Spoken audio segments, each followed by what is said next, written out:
açıldı. Üzüp yüreğim yarım, anca marcan saçıldı. Dirilip yüreğim yarım, kızıl güller açıldı.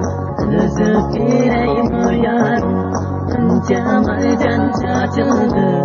Dirilip yüreğim yarım.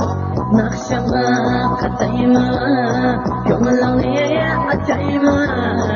Kızıl güller açıldı, üzüp yüreğim yarım.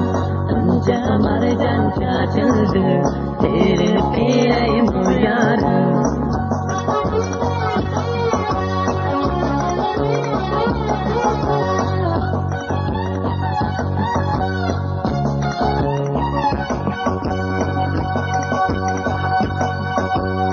Her seher çobanlara karayman, yansıya surayman.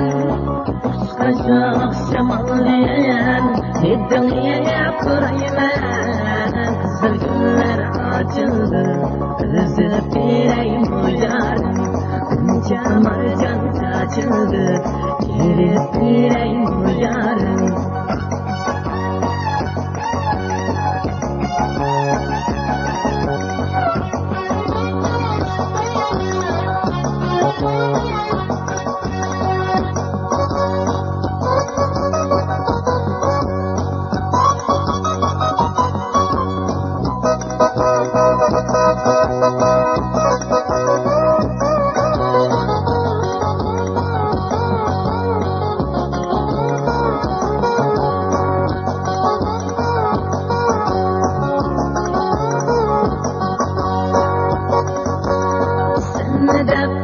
Keçiler bidarmen, ya sana intizarmen.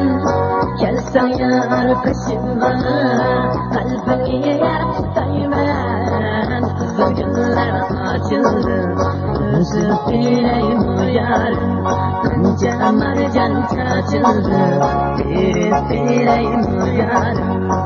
Dirilip yüreğim yarım, dirilip yüreğim yarım.